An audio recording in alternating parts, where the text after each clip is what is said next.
again for the first time in like 3 weeks. But here we are, Inter wins, so we return. Full squad, full panel. We got Hristo, we got Dave. How are you guys doing? I'm doing better now that NFL is in full force. Inter wins, so it's even better. A stressful win, but a first win in the Champions League in it feels like in 10 years, so I'm happy. Yeah, it's I feel great, definitely. man. For me, it's like I guess a mix. It's been a mixed week. I'm sure we'll touch on that as well. But as the raw emotion is coming in, like it's a fresh win and everything's feeling good. But yeah, I'm feeling good as well. We should change this podcast name to Happy Inter Podcast because we only pod when Inter wins. I mean, Brothers of the I fair mean, weather. fair weather brothers. I will take the blame, I think, for that because I'm the one that doesn't want to record after a loss or a draw or something. Oh no, I'm the Because like, same way. Honestly, I was like after Handanovic did what he did, I was ready to tell you guys, yo, I'm not in the mood or whatever. What are we gonna do? Because I'm like, but thank God, man.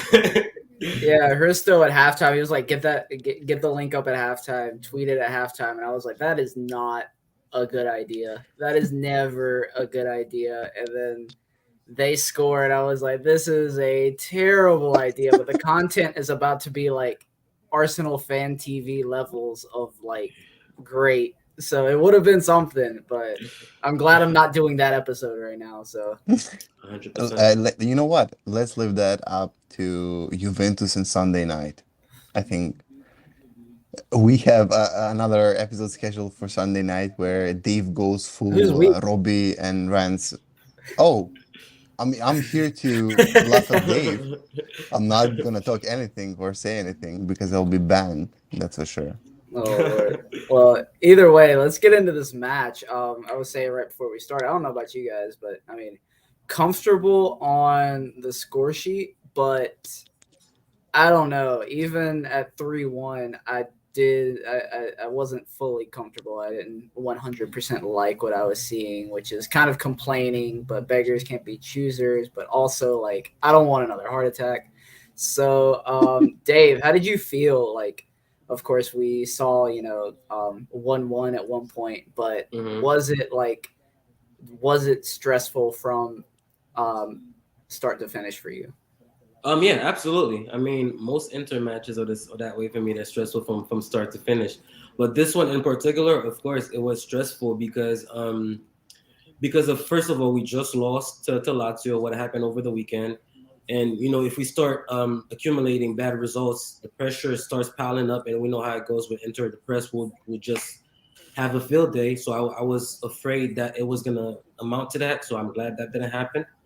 Um, but the game in general, when you take your time and look at the game, I'm gonna watch it again.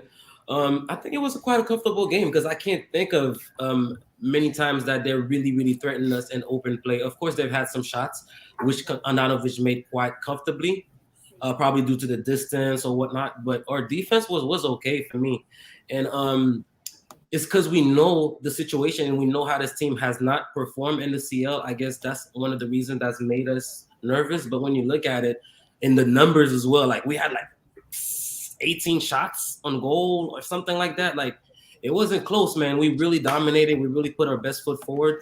And I'm happy and like when you look at it in the bubble and not look at in general in a run of results. Yeah, yeah, that makes much more sense. And of course, like, yeah, I mean, what was the last win in Champions League? Was that Mönchengladbach away? The last home Yeah. win was Hmm. like the season before that, Dortmund. So yeah, it had been a while since we'd won at home, and like that, even what have you, that still shouldn't be acceptable. Like you need to take care of business at home, but we weren't. But yeah, you're talking about shots. Had 29 shots, eight of them on target, 70% possession. Like, I mean, those are dominant numbers. But Hristo, what were you like? Especially for me, was the counters. Were the counters that they had, where we only had like two guys back, three guys back? Did that seem like a problem, or is this just how it's gonna be? I mean, as Dave said, it's like when you put in a bubble, it's a great result because it's a win in the Champions League as at home, something that you haven't done in what, 2 years. It's a great result in of itself. Although I think like matches against oppositions like Sheriff are very tricky because it's one way and one way only. If you win, it's expected. If you lose, it's a debacle, and like that can have like such a home wreck in of itself for like weeks and months to come. Because losing to Sheriff or not winning against Sheriff, the first of all, the press, you mentioned it, the press is all over you, the staff is all over you, the coach, you have more trainings, players unhappy, you have so many contracts that needs renewal in the coming weeks, Brozovic, Lautaro, Varela. So it's like, itself, it's going like a snowball effect in my opinion. But like getting that win is such an important step forward because Sheriff beat both Shakhtar and Real, and beating the basically the team that had 100% so far. It's a step out in the right direction. You have Sheriff again in the next round, so you may have 6 points. Well, what Real have 9 points. So basically, you are second place right away if Real wins against Shakhtar. That is. So like I think we all said it at the beginning of the season. I think we are gonna go through, but it's not as easy as I would have said in August because Sheriff surprised me in the last round. Um, and Shakhtar, oh sorry, Shakhtar surprised me in the last round, and Sheriff looked decent today, considering they're a Moldovan team with a second choice goalkeeper that has played only that had only one appearance for their national team, and that has been in 2019. I mean, it's a success even of itself to be part of the Champions League, let alone to have two wins against Shakhtar and Real. But a comfortable win is a win we needed going into a match and a derby like Juventus, which is this Sunday. Yeah, for sure. I guess my just personal gripe, like I said before, was the counters. I hated how open everything was because I mean I'm just used to how Inter have been at home against these small sides in the Champions League. Every time they're on a break, I'm like, all right, here's the worldie, here's the massive Handanovic brain fart, here's what have you, here's the worst thing that could possibly happen happening. But Mhm. they weathered it. I mean, Hmm. I don't think DeMarco had to give away the foul he did that led to the Teal goal, but I think that's probably why he got yanked right away. Like right away he got yanked. I'm sorry to cut you off, Mikey. Like I don't want to lose this thought. I think Inzaghi is doing some kind of thing with that left uh, left center back position between Bastoni and DeMarco, because Bastoni made the mistake on the penalty against Lazio, and he made sure to bring that up in his press conference after the match. He was like, "You can't concede a penalty on the corner. That's a big mistake." Blah blah blah. And next thing you know, the guy is on the bench for the CL, and DeMarco makes a stupid foul, a lazy foul. You gotta say it because he was too lazy to track back the way he needed to, so he just leaned into it, yank him right off. So I guess that's accountability, and I hope it is accountability. I'm sorry, yeah, oh, no problem. That's a much much more in depth, much better thought bro. than whatever was about to come out of my mouth. So I'll I say mean, that. Mhm. but yeah, I'm hoping, and I like the point that you make because I mean that left center back does do a lot in this Inzaghi system because I mean he had a Cherby there last season who wanted to get forward a lot. I know he played in the center of defense a lot, but he would always get in that left channel. He would be going forward on that side. So I mean, maybe he's just trying to figure out who can do that the best. But also, like, yeah, I mean, not Demarco. Both of them are, but Bastoni, he's a young guy. Like, I mean, you can't give him that sense of security to where he stops developing. Like, you do need someone to push him, to challenge him. And if that's DeMarco, that's great. And also, like, I think it was also partly a decision for DeMarco to be making, all those crosses from corners that he was. And those, Yeah. I mean, that led to the first goal pretty directly.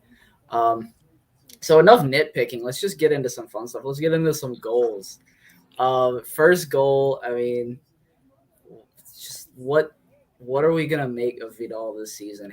I mean, he had the assist there, heading it back across. Is this dude just like is he out to prove like the ghost of Antonio Conte wrong, or like is he just in a better position with a manager that understands where he's at in his career?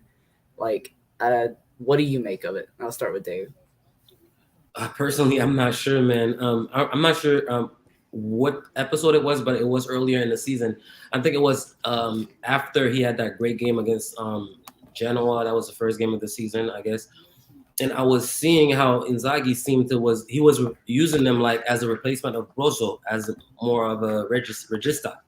So I thought at first initially I was like, oh, okay, that's why it's working out, because maybe he doesn't have to do that much running. He's just roaming as a regista, whatever. But today he was in his traditional role where he made his career, the Mazzala role where he's doing all the busy work up and down, all the tackles. This guy was tackling guys on the floor in the 70th minute with like old Vidal. So today it looked like a throwback performance where he just turned back the clock and the energy was still there in the 70th minute. And I'm glad it was. And you saw the leadership. He's clapping for people. He's encouraging people. And we need that. And I guess I hate to say it, and both Mikey and I, we've been big Hakan defenders mostly because of the attacks that he's going to receive. But we can't deny the difference that just taking Hakan out and putting Vidal in that same position, we see the difference it makes in the team. So hopefully Hakan could learn and start developing towards that, because it's not a position that he's used to, but we see exactly why Vidal works better in that position.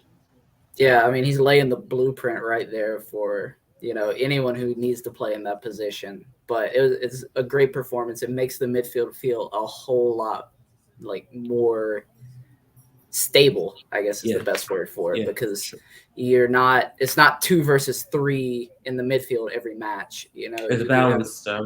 Yeah, the balance. I mean, there's 3 guys in there that can win the ball. There's 3 guys in there that can pass the ball. There's 3 guys in there that can score. That's really what you need in a modern midfield, which is great.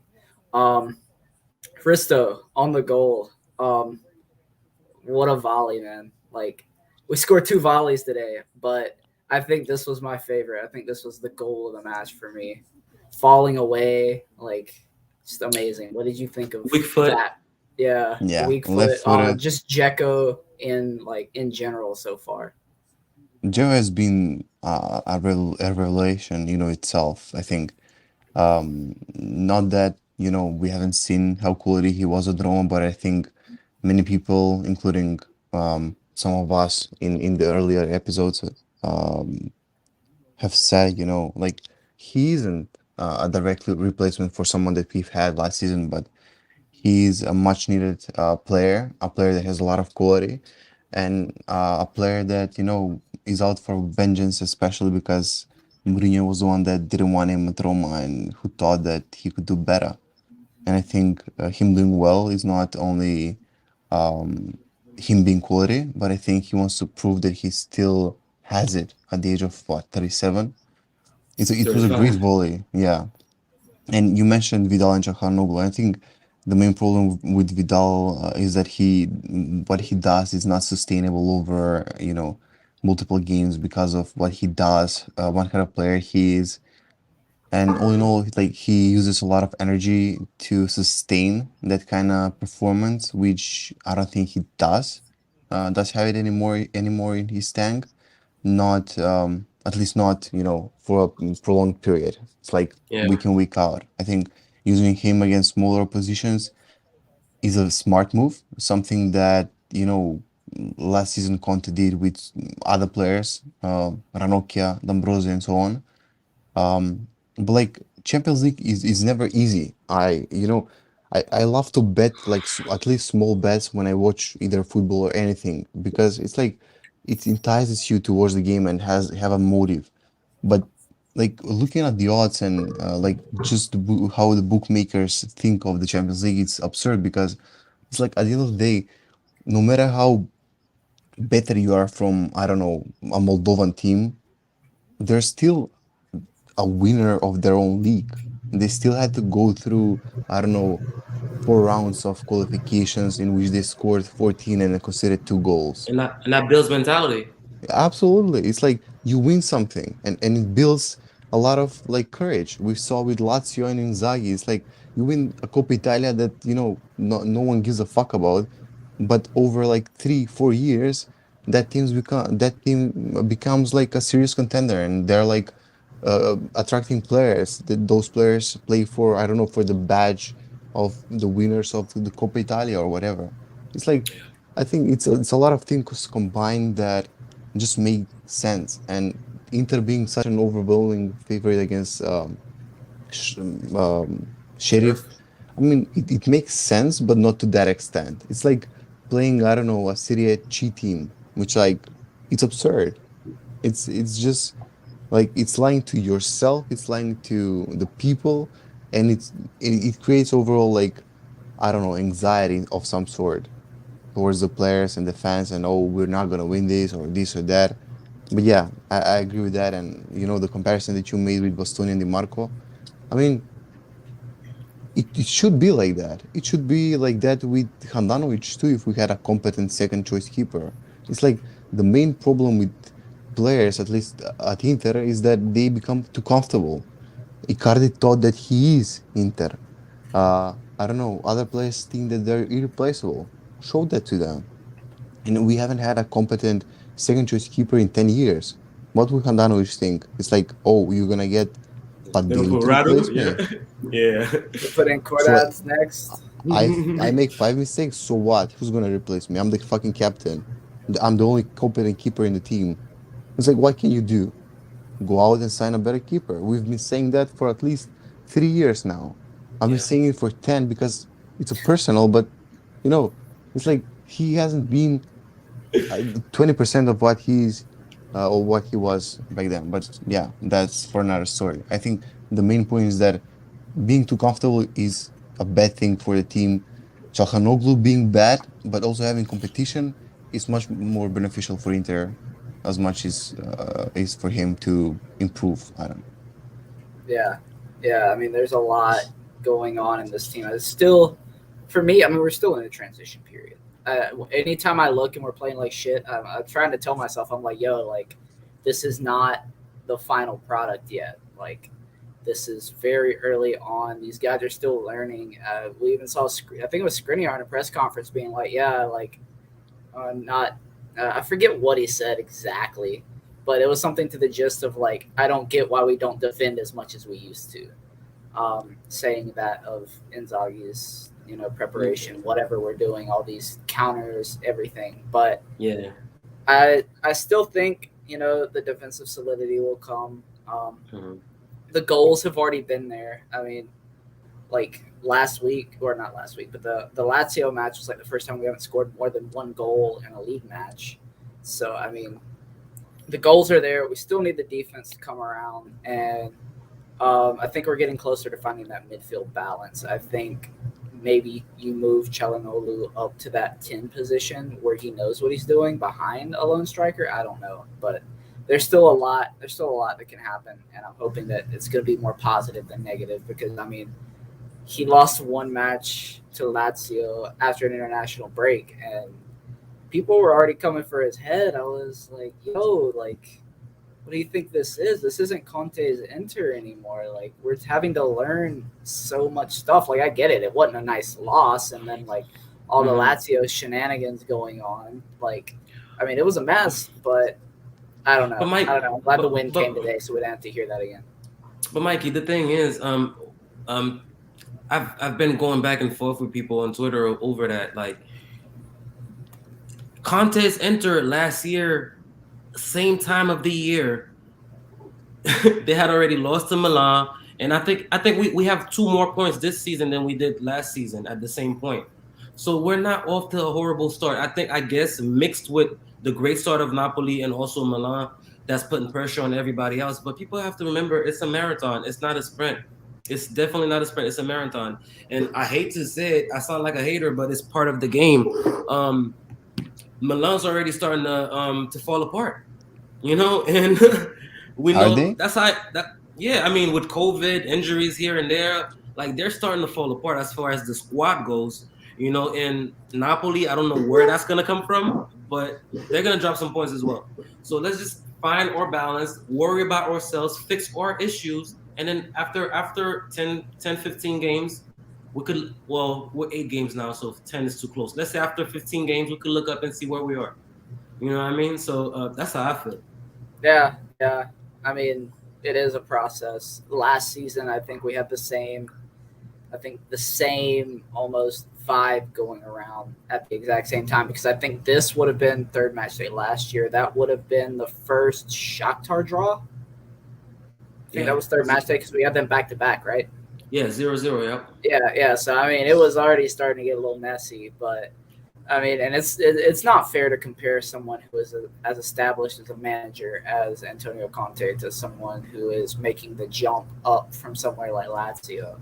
But you gotta think that somewhere in there, like it the luck is going to even out, results are going to even out. Like we'll see where everything is because I mean this Napoli is not going to be an invincible team. This Milan is not going to be an invincible team. They're good. They're a good team. I will admit Milan is a good team, but I don't think they have enough to get over the line. Like I just something about it. Maybe it's Just Mike, just you wait, Mikey, because there's the African Cup of Nations coming up in January. You see, I'm whispering Koulibaly, their oh midfield, true. their midfielder that's playing so well right now, Anguissa. Anguissa and Mr. Osimhen. Yeah, I haven't even Let's wait thought for of that. January. Let's I wait for haven't even January. thought of that one. The league ain't gonna stop. Games gonna still be playing, and I hope they make it all the way. Oh yeah, yeah, and that's because I was thinking about Milan when you brought up Afcon because I mean we know that it's gonna be Kessie, Kessier, Kessie Gone, Benacer. Nasser, yeah, those two guys. I think that's it, but still, that's two. Mhm. That's That's two from those two pillars. teams. That's five big players. That's five big players from those two Yeah, teams, and I yeah. mean we'll still see where everything is come January, which is still 3 months from now, but. I do want to go. I would want to give a shout. We got the comment here from Anthony Privatera, the guy from main guy over at Inter Worldwide. Been My on a few guy. pods with him. Yeah, great guy, great guy. Says big ups, boys. Today, Punti, much needed. Nice stream. Much Appreciate needed it. for sure. Appreciate it. Yeah, big points indeed. Um, hopefully, we get you on sometime, man. Yeah, We'll for work sure, on for that. sure. Yeah, but going back to the match, the second goal, I think was the biggest turning point. I think that was kind of where I think that was a really big goal for the season so far and for the match because, after letting in that first goal, enter in the Champions League, usually that's where, heads drop. Everyone's like, it's not going to happen. And then there was like Here we go somebody hit a again. You know, post. Yeah, somebody hit a post and, oh, God, Shakhtar all over again. But to get that goal, I mean, it was a weird goal from Vidal, but it went in, and I felt like that's where all the sheriff heads dropped, and I was like, all right, I think we're gonna be all right. Um, yeah. but yeah, after that second goal, was there any worry from y'all? I know we went and got a third as well, but I I starting I, there, I wouldn't say worry, but I think it was a sigh of relief for me. yeah, I think when they scored, I was like, good on you, good on you. But when we scored, I was more like, fuck yourself. It's like it shouldn't take this long. We shouldn't be in a it's, fucking it's bubble it's an for it's an expectation. You know, it is an expectation, but like we deserved more than this. We shouldn't be put through a hell like this against fucking Sheriff in the third round without having scored scored a goal, a goal. single Yeah. goal in the two legs prior. But like it was a sigh of relief, as you said. When Vidal scored, I think they all went down and they were like we scored one, two is impossible. Like that's it. It felt like that, and I think the chances show that. Um, I honestly did find Dumfries so fucking frustrating because he looks like someone that has so much potential, but like he plays like a I don't know. He doesn't have a fucking balance in his body. It's like flopping and like in the first half, in the first like 10 minutes, he had a chance when he wasn't able to control the ball. It's like he did one good touch and then the second one was so awful. Like Yeah. it, Yeah. it's like you have all the attributes needed. You're tall. you're strong, you're fast. It's like a bit more balance and technicality, and you have a Mhm. fucking beast in the right wing back. It's Yeah, like I, Inzaghi needs I to work on that. yeah, Yeah. I mean, I think it's coming. You just reminded me of a tweet I wanted to send, and I'll send it after. But I think today, the match today showed us exactly the difference between Hakimi and Dumfries. All right, we see a lot of times Dumfries is getting himself in a lot of the positions that Hakimi got himself into last season. But in that last move, the last touch to set him up for a shot, or the last right pass, or whatever, he messes up there. So I guess we all knew it, or we all should have known that we were getting a downgrade. But it's workable. I think it's something fixable. Inzaghi got to get on his head, like, yo, listen, you calm down and you just square the ball. You calm down and you do this. You know what I mean? You don't have to think or whatever the case is. But furthermore, I think we also see why this guy needs to be starting on a consistent Hmm. basis. You know, Absolutely. like it's a threat that he brings that Darmian does not offer. Darmian is safe. It's super safe. I know the guy's not gonna make a mistake. I know we're not gonna lose because of him. You know what I mean? We're more likely to win because of Darmian than we are to lose because of him. I'll give him that because he has a D'Ambrosio knock. 2.0. Dumboso Tupano. They have a knock for being clutch. But when you look at the team being played, even when he was wasting those chances, Dumfries, I was still clapping because I'm like, okay, you know what? That's keeping the team honest and that's showing the team that okay, this is what we could do. And I was happy for him. He was able to get that assist to the fry. I hope the team doesn't give up on him. I hope the fans keep cheering him on and keeps working. But I think he could come good, man. He has the pace and he has all the attributes for it. So you just got to program him like a robot, pretty much. So Yeah, I hope that's what happens. He needs to be programmed. it's like you said it the best. I think like when we sold Hakimi, it was expected like anyone you sign, it's a downgrade on him. But Yeah. like if you sign someone, I don't know, a bad player, you would say, oh, like he's shit. I have no expectations of him. And Hmm. he's like, if he does something well, it's good. Uh-huh. Dumfries is actually a good A player, good a player, lot yeah. of potential. Like we saw with the Netherlands on the Euros. It's like he's a good player. He just needs a refining, a final touch, a good regiment, a good coach to teach him, about tactics, positioning. I don't know how to. If you cannot improve technically, it's like be smarter because we saw how smart players can benefit. D'Ambrosio is one of those. Like he's not a world class. He's just smart and he's one step ahead of you in most situations. That is. It's like he knows. Like he's what 180 tall. Like Yeah, that's like 5'11", and yeah. he He's always scores or is in a good situation. That's not because he timing, yeah. absolutely like positioning smarter, being one step ahead. If you cannot hold your I don't know standards to a certain degree, but I agree with that. I think he has a lot of potential.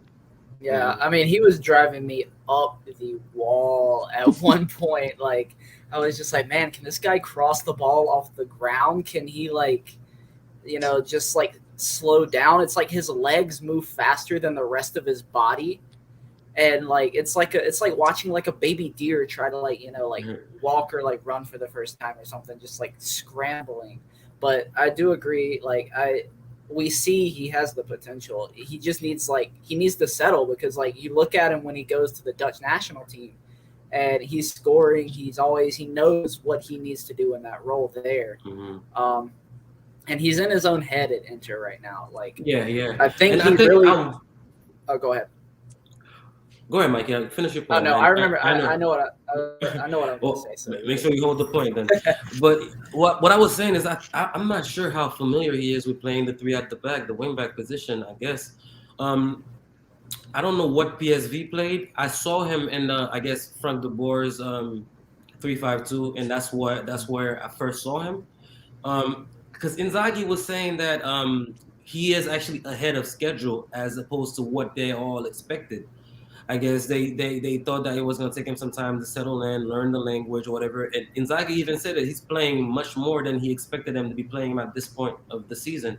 So I guess that's a good sign. That means he's ahead of schedule and he's figuring it out. And he keeps saying the same thing that Dumfries, I mean not Dumfries, DeVry is helping him out a lot. So hopefully that continues and you could just make that jump. Like you said, Mikey, he thinks too much. He's reacting. A lot of times he receives the ball and you see him like this, like, yo, what am I supposed to do? Literally open up his hands like, yo, what's up? Whereas like most of the guys, they are doing they know where the next player is and stuff. So I think it's probably with time it's gonna come. Well, I I hope it's think gonna come. you Yeah, said the best thing. Like he thinks too much. That's it. Just react. yeah. That touch that was too heavy, where the keeper came out and got it.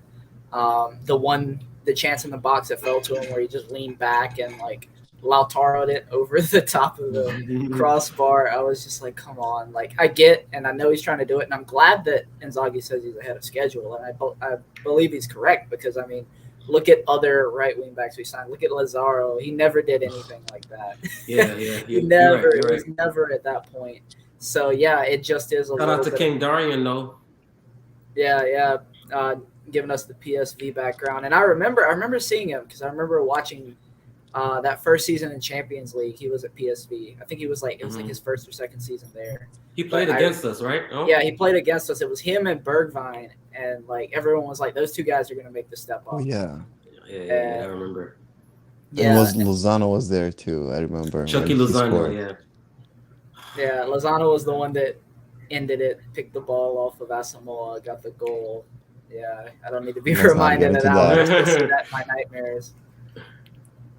Well, But since we're talking about misery, and I see Mikey's kind of like tiptoeing around it, we're gonna talk about Lazio or not? I was going to see if anybody wanted to go on a Handanovic rant first. Nah, I've done it too much. I I mean, think it's Dave's turn. I He don't was want to rant. frustrated. I'm not. Well, I'm not just even a gonna just a rant. word, just a word, Piece of shit. just a couple of words. I don't know, man. Because the thing is, my issue with him is like he's arrogant now. Like when they ask him about like what the errors he's making in his form, he's saying all types of stuff like people or dogs on the street talking to him. He's not gonna respond, something like that. Bro, Hristo, maybe you remember. he was always like that. That's the What? fucking thing that I hate about him. I You never know, knew that. I thought he no, was but this like, humble guy. This guy was.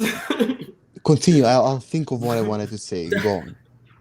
But like at least like remember last year when he was making all the mistakes last year, and his first thing when he was doing, he was gonna turn into somebody like it's somebody else's fault and stuff. And he seems to lack self-awareness. He's not getting that, yo, I'm losing it, or I'm way past it, or whatever. Like, because that free kick, it was a great free kick, but the distance, you're not supposed to concede that. A keeper of your caliber is not supposed to concede that. You had plenty of time, plenty of chance to react. I'm looking at the replay. He's looking. I guess he's assuming that maybe it's not gonna dip. And as the ball starts to dip, that's when it's like, oh shit, I might need to dive, and it's too late. You know what I mean? And thank God we got the points out, but yeah, we need to fix that. I'm sure that the directors are working on it, and I'm expecting Onana in January at least. Well, even though he is going to be in AFCON as well, so we're probably stuck with him with Honda for the whole season. So suck it up. Yeah. It was expected, to be quite honest. Like, there was no indication that he was living in the summer. Neither there is for the winter. But like, there's a lot of I don't know. I guess rumors about Onana coming to Inter. There's a lot of Barella being captain next season. So there's more than one source saying that if the captaincy goes from him to another player, he's either not in the team or he's not Just a playing at backup. least. Yeah. So that's a good thing because it's time to move on. We need someone that's more active, someone that I like when a keeper is emotional. It's like Julius Caesar-esque. It's like you are the backbone of the team. You give Yeah. the players courage. Don't just stay around being, I don't know, playing the Squid Game, staying in one place and just looking around. It's like be proactive. Everything comes from you. It's like that's the thing that I hated about him when he arrived at Inter. He wasn't like the mellow type of guy. He was like this guy with a I don't know, with a mask on. It seemed like it's like he showed no emotion, and it pisses me off. Pisses me off when people are like that in general, and especially a player that has such an important role in the team. I think that was the main problem at the beginning, besides everything else. It's like that single piece, like his character. And I think, as you pointed out, it's like now everything comes on the surface. Now that he doesn't have anything to lose. What? You're Yeah, gonna make me a backup next season? Yeah, I'm yeah. shit. You're gonna make me not being a captain? So what? I'm 38. I've played at the team for 10 years. He He has played doesn't care like no more. 400 Yeah, message. yeah, Exactly. And I think like when people don't care, and especially in his position, when he's like a captain or whatever, it's like, do what? I've already played 400 games. You cannot undo that. So I think you nailed it again. Like that's the part that frustrates me the most about players like that who think they're like on top of the world, but they're nobodies. yeah. He hasn't realized that he's past it, man. Like I don't know. Either that or he doesn't want to acknowledge it. I mean, you have to have like a certain level of self-awareness to I don't know, just to know that you are not what you've been. I know that there are players, or they are players. They have egos, some more than others. They're I don't know. They live in a bubble. I think because they're not socializing with. I don't know. It's like no one is at that level when you are the team for 10 years. You're captain. I don't think anyone has the courage to come up to you and say, "Oh, you make a mistake. Oh, you need to improve on this. You need to improve on that. Uh, you need to step up or do this or do that." It's like either you don't have courage or you don't have a backup in case of him reacting the wrong way. I don't know Yeah, what it. I'm just saying what I see, and it seems like that. Maybe we are completely wrong. Maybe he's a completely different person. But from what I've seen and heard, that seems the more and most plausible explanation. Yeah, and then the King Darian comment right here from him. It kind of, it gets a little bit of my sentiment, but what I really noticed was like, I mean, on the dive, he got to it, but it hit off his hands and into the goal, and I'm like, 4 years ago, he probably would have had that extra half step to get there. So his like, once he got his hands to it, he would have his wrists locked hmm, there, so it wouldn't have gone in. But yeah, now he doesn't have that step, or maybe like maybe 2 years I, ago he would have still had the wrist strength to keep that one out. And now but like Mike, both he of did. those are gone. It's sad. I know, like, yeah, he doesn't realize it or whatever, but it is just sad and it's frustrating because like anytime like there's a free kick, anytime there's anything, you're like, oh, like, oh there's shit, yeah, always that chance. And the rest of all the outfield players have to feel that too. And that goes back to the confidence that y'all were talking about, because like if you don't have confidence that your goalkeeper is gonna, make a save, if you make a mistake, you're gonna overcompensate, you're gonna overthink things, you may give up a penalty, you might like, give yeah. up a bad foul around the box, or it might take a red when it's like one on one with the keeper. Like, it's just it's rough.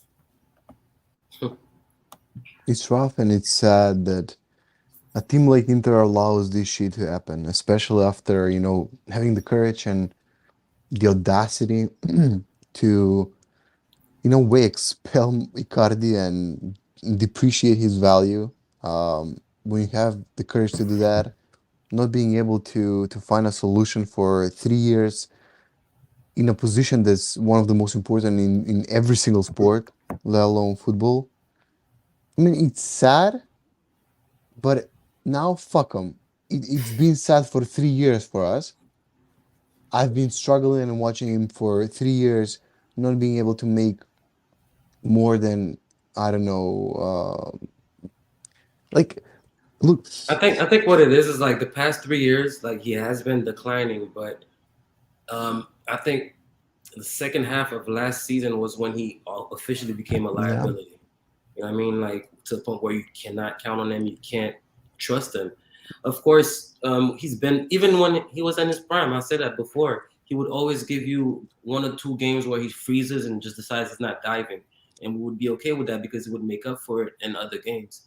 But now he's like, not only is he not diving, he's making errors with his feet. He's slow to dive, and when he is getting saves, they're weak hands. He's barely getting hands on those. Like, it's sad to see him go like that, but he is going, and I think that's what happened with the club. They were like, okay, yeah, we're gonna need a keeper. We're gonna need a keeper. Maybe Onana was always the plan for free, because that's how we do with Morata. Maybe that was always the plan, and they were hoping that he could hold on and be at that level, and it just took a nosedive. But right now, it does look bad on our end. It looks amateurish that we never really had a contingency plan, not even a stopgap until we could get a top keeper. So we're stuck with him. Exactly my fucking point. It's like, what's the difference between, I don't know, someone like, let's say, the Silvestre from ex Verona, now Udinese, and Handanovic from 10 years ago. Both 29, both at Udinese, both with really good overachieving defenses, both with really good percentage of saves. One of them saves 10 penalties and is praised for that for 10 fucking years, and not being able to save a penalty in 6. While the other one is a player that has played in Serie A for so long, but finally caught a break. It's like, it doesn't make sense. And a stopgap was something that must have been done last year, last winter. It should have been done. It hasn't been done for a year and a half. And it's always like that with Inter. It's like a corporation, like a huge corporation. When you have 10 fucking layers to do something, you need one approval, second approval, third approval, making a purchase order, everything. It's like, We usually wait for the car to break down before we fix it. absolutely. And it's like, it shouldn't be like that if you want to compete for the Scudetto. Not when Napoli spending 80 million players on 80 million euros on a player from Lille. Not when Napoli has 6 decent options in behind Osimhen. Not when Napoli has Lozano on the bench. Not when Inter is struggling to sign a striker to replace a player in Lukaku that scored 80 goals over the last 2 years. It's like, it doesn't make sense. A stopgap was something that must have been done because it will cost us points, and it has been costing us points for at least a year. And it's sad. It's sad. Like, it's sad to see him go this way for people that appreciated him. It's like, go away while you are on top if you have decency. Because the money, you'll make money in Slovenia, in Greece. It's not about the money. It's about the decency to leave and to be on the top. That's what I would do, at least from this standpoint. Maybe you'll think differently if you're in their position, but it's like, it's sad for those that appreciate him. Yeah. Yeah, I think that's about all the Handanovic grave dancing we can do at this point. I'm sure his ear is twisting right now because we've been on his back for a good 10 minutes. Yeah. This is why Hristo was like, "Don't get me started," because we got started. There we went. It's personal for Hristo, bro. I don't know why, honestly. Like, but the Handanovic special episode is being on the is being waitlisted, and hopefully we don't have to have that. Oh my god. Hopefully we will. anymore. Just wait for it. A May, a Scudetto celebration, and a Handanovic grave dancing. Oh Lord. Let's pray for it. Let's move from one misery to another.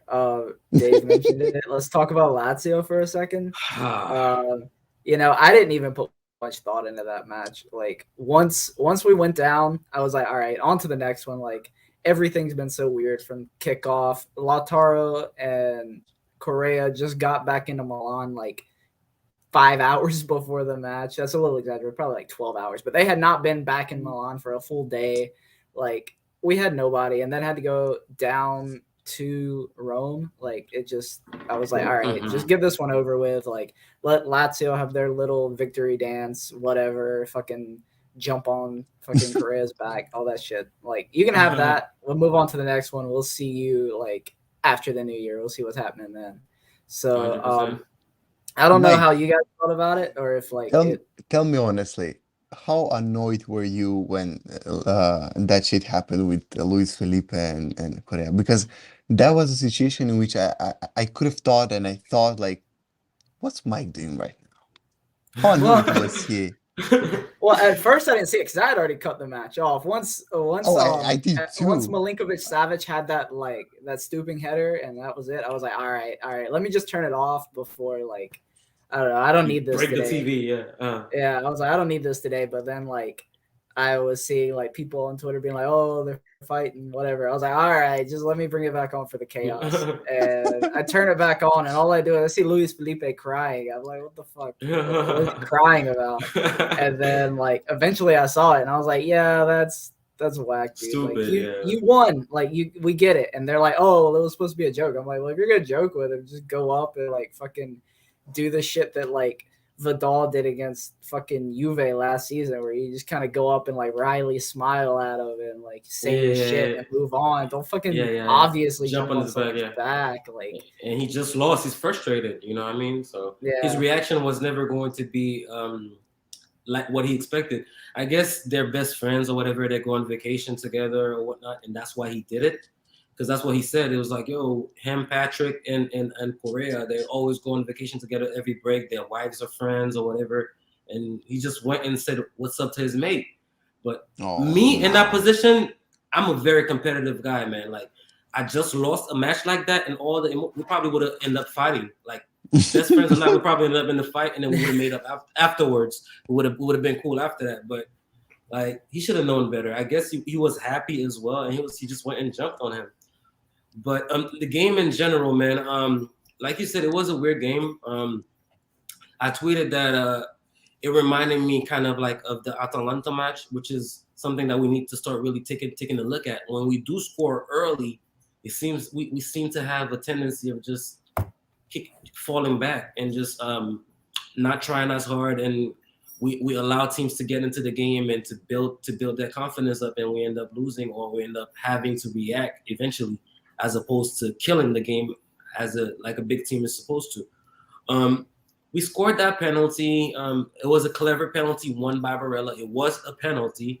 Um, we scored it, and other than that, like, I don't remember us creating anything serious. We had a couple crosses that didn't really reach their targets. I don't remember us forcing Reina to make any saves in the first half like that, And then we made that mistake, and we lose the penalty, and then Immobile scored. At that point, I was really curious to see who was going to get the next goal. But how it happened with the situation of DeMarco on the floor and stuff like that, that's something that I don't really want to even spend much time on, because there was no rule violated. I don't want to be out here complaining about another team not being fair to us or not wanting to show fair play. If that's how they want to go about it, then let them go about it that way, and we'll see where we at the end of the season. But it kind of sucks that we did concede like that, and I'm sure that's why we lost the match, because everybody lost their head. And Handanovic, Mr. I don't have any feelings, was damn near ready to fight. You saw that, right? So he finally showed some feelings. I'm sure Hristo like that. So that tells you how emotional the guys were. And Inzaghi said it himself, like, yo, they checked out, and that's why they considered the third goal or whatnot. It's an L. We were eventually going to lose. I'm glad it happened like that. It's not something that a team came or we went to the team and they dominated us, and then we were like, well, they deserved it. I love having a story to back up, to explain a loss or a bad result. So I'll eventually I'll automatically point to that, like, hey, look what happened, look what they did, and that's what set us off. And I'm sure the players will do the same, and we know we're better than them. So we'll see them next time.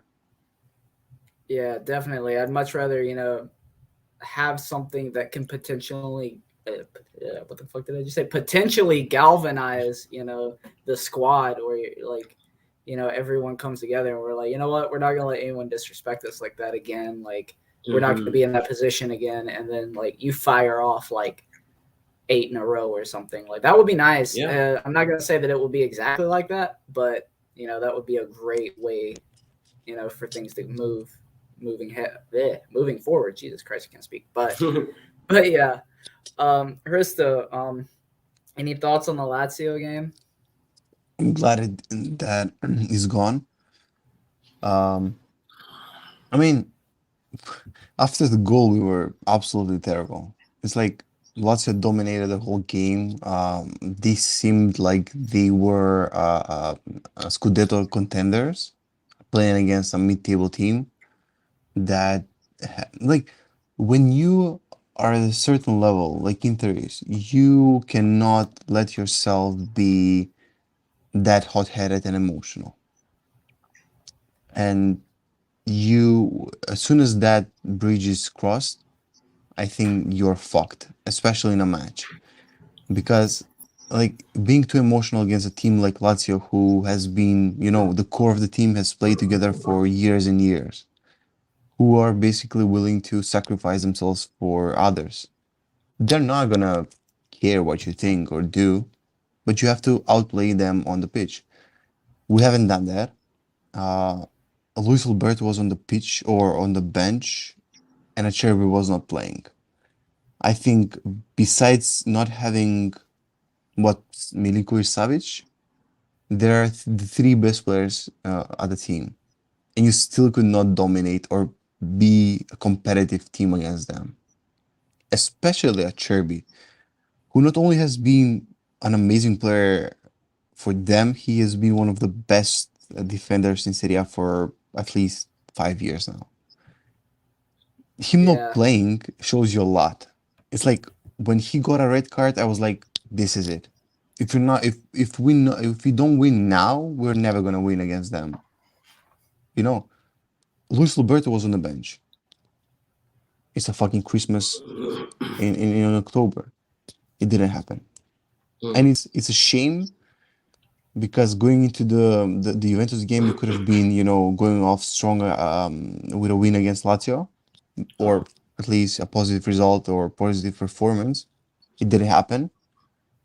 What Dave said, it's like now it's out of the scope and the way. But like if that's the case, then it's good. I'm not sure that it is. If I could trade a win against Juventus for a loss against Lazio, I would do it. But Juventus doesn't guarantee anything. Yeah. They have been awful. We have a better team than them. Not recently. yeah, they've won a couple on the bounce. They won 4 on the bounce actually. I mean, if you want to include CL, I think that's 6 matches. We've Six matches in a row. I mean, two of we those were against like Malmo, to be honest. One Malmo, one Chelsea, bro. You got Okay, yeah, they did beat I mean, Chelsea, and but they have to go to Russia tomorrow to play Zenit, and then come back. So that's a day's less rest. that's an advantage for us. Mm-hmm. Yeah, we really need to but capitalize on that because you never know how this Juventus team is going to travel that far to a team that is half decent. It's a team that's better than Malmo away. Yeah, for sure. Is it at the San Siro match, or are we going to Juve? I think it's a San Siro, but maybe I'm wrong. I think Lazio was away, and then we're playing at home. The internet. Let me But see the schedule. it's like But the thing that frustrates me the most. The thing that frustrates me the most when it comes to Juventus is like they've been playing the same football for 10 years. It's Chiesa or someone on the right.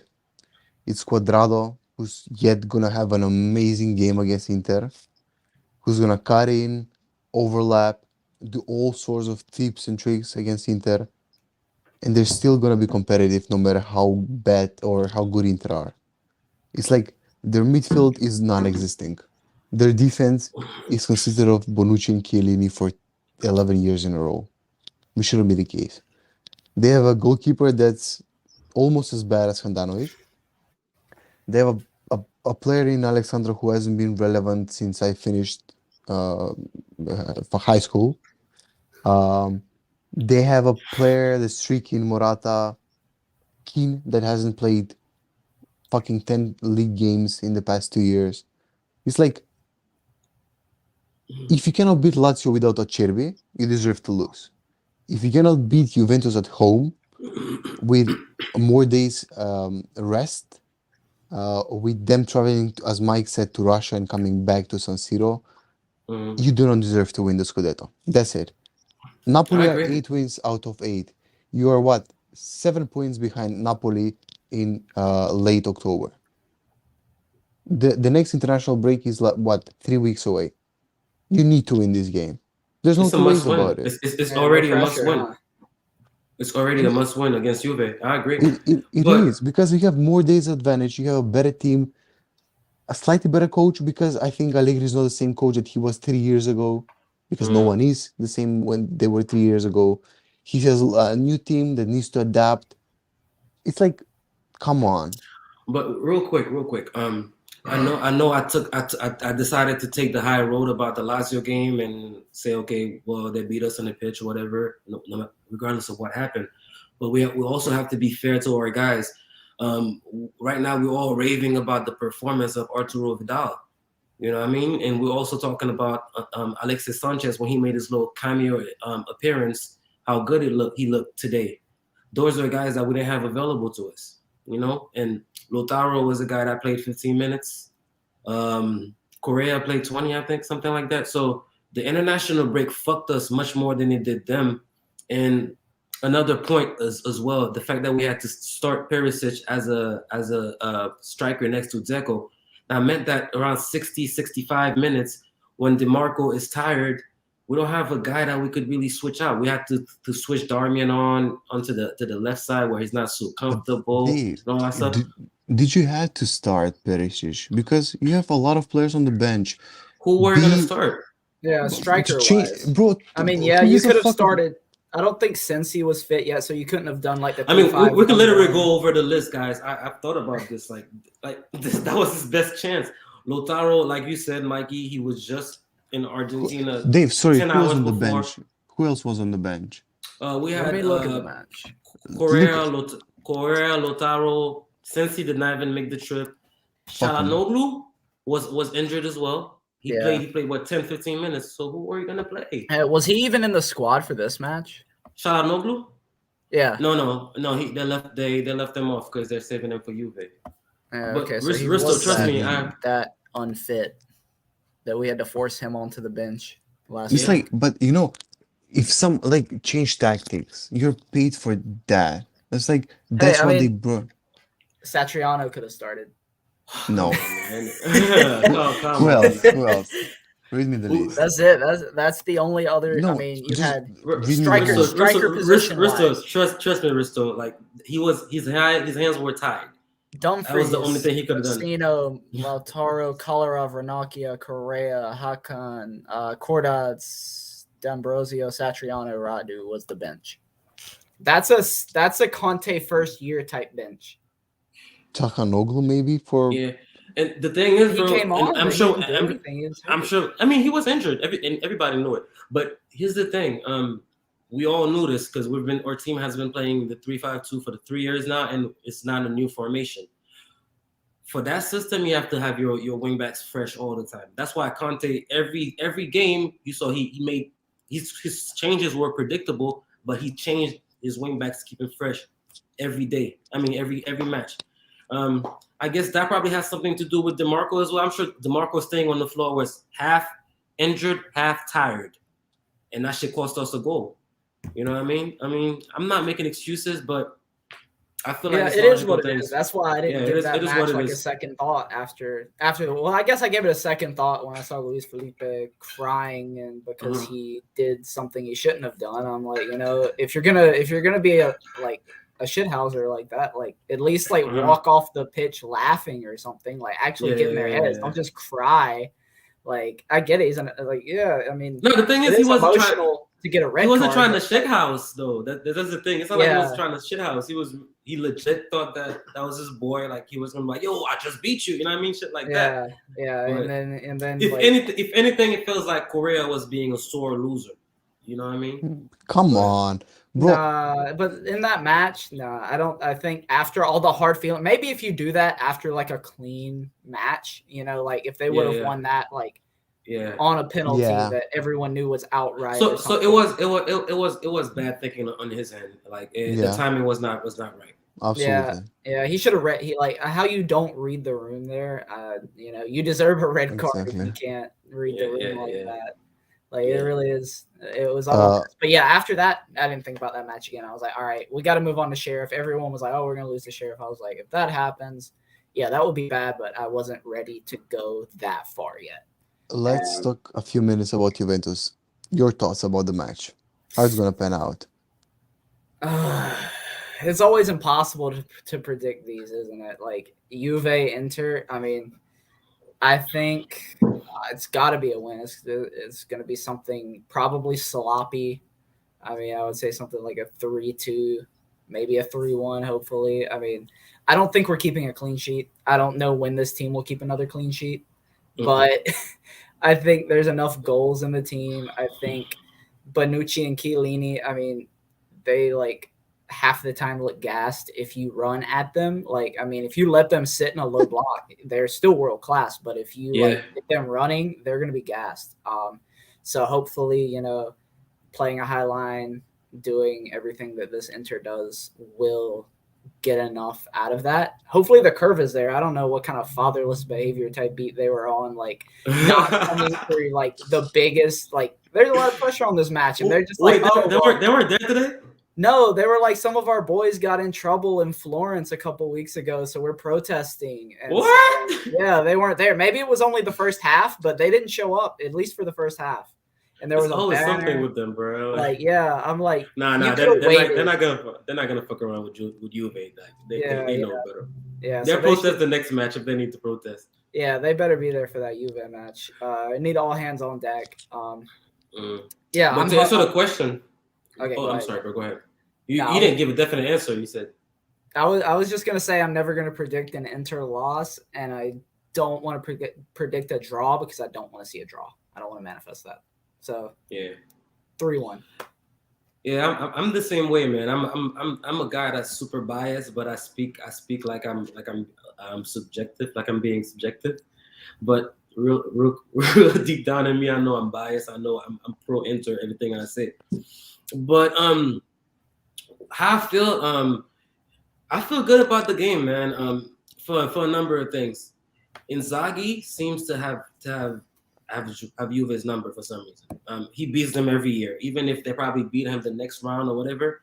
I think he beats Juve at least once a year. So I like that. And secondly, I think that the fact that our guys are back, we saw Vidal, we saw Sanchez when he came in. Even let me get some wood. Sensi, knock on wood.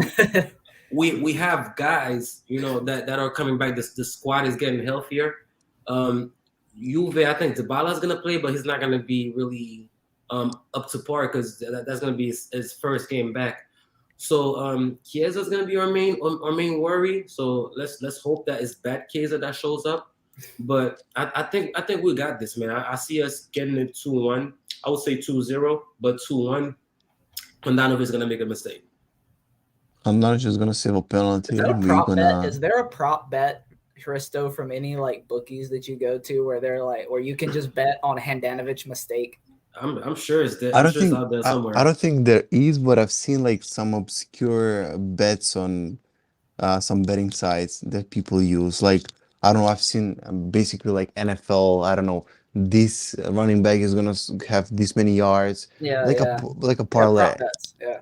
But like I'm pretty sure that there must be like I don't know a certain number of mistakes plus or minus that line, I guess. Yeah, But there's like got to be if one of us it can must find be. it, we all need to put money in on that, and that's how we're gonna fund new Mhm. mics.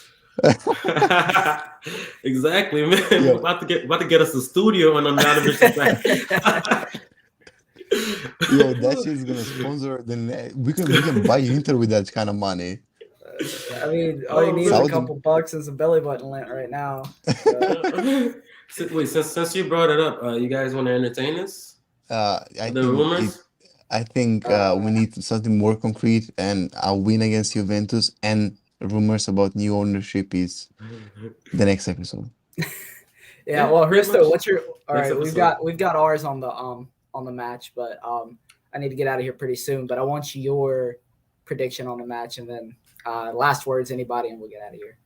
1-1. Handanovic mistake and a Handanovic saved penalty. Cuadrado a goal scorer and a Vidal bicycle kick. Bicycle kick. Come on, bro.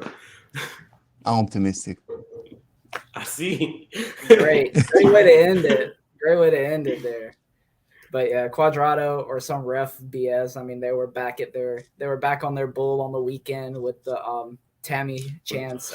We'll get into that. Oh, it's something, bro. Yeah, And the fact that the referee even has the audacity to tell the Roma players, "Yo, it's not my fault. Y'all missed the penalty." Yeah, what? Fair, What does this happen? Farmers League for sure. That's Farmers Yeah. League. That is Farmers League behavior right there. But yeah, any other thoughts, you guys, before we get out of here? All right, we're good. All right, Sir. We've said everything there is to say. Then, anybody who's made it this far, thanks for listening. Thanks for some interaction, King Darian, really carrying the chat there. We had Anthony there for a moment, but yeah, you guys can always get in touch with us through our streams, through Twitter.